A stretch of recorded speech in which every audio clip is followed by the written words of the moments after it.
এরপরে প্রশ্ন হলো, মানুষের বুকের দিকে অন্যজন তাকালে নাকি এলেম চলে যায়, এটা সত্য কিনা?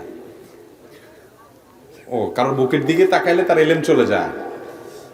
না ভাই, এরকম যদি হইতো তাহলে হুজুরদের বুকেতে কোনো এলেম থাকতো না।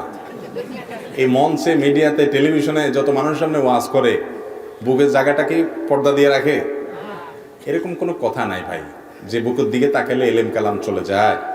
তবে হ্যাঁ, বদনজর লাগে সেটা ভিন্ন বিষয়, কিন্তু বুকের দিকে তাকাইলে, চোখের দিকে তাকাইলে, মুখের দিকে তাকাইলে এটা হয়ে যায় সেটা হয়ে যায়, এগুলো আমাদের নিজেদের বানানো কথা। কোরআন হাদিসে এরকম কোনো কথা বলা হয় নাই। হ্যাঁ, এটা ঠিক, মানুষের সামনে বক্ষ উন্মুক্ত করে রাখা এটা কোনো ভালো জিনিস না। বুক উন্মুক্ত করে রাখা এটা কোনো ভালো জিনিস না, এটা কোনো ভদ্র মানুষের পোশাক নয়। যদিও একজন পুরুষ অন্য পুরুষের বুকের দিকে তাকালে বা উন্মুক্ত বুক থাকলে সেটা সতর যেহেতু না, সতরের আওতা যেহেতু না, অতএব সেটার দিকে তাকালে কোনো গুনাহ হবে না। কিন্তু এটা খুলে রাখা এটা কোনো সুন্দর কাজ না। আল্লাহ রাব্বুল আলামিন আমাদেরকে যে শিষ্টাচার শিখিয়েছেন, নবী করিম সাল্লাল্লাহু আলাইহি সাল্লাম যে শিষ্টাচার শিখিয়েছেন, সেটার আলোকে বলা যায় যে বুক উন্মুক্ত করে রাখা, মানুষের সামনে প্রদর্শন করা প্রয়োজনে অপ্রয়োজনে, এটা প্রশংসনীয় বিষয় নয়।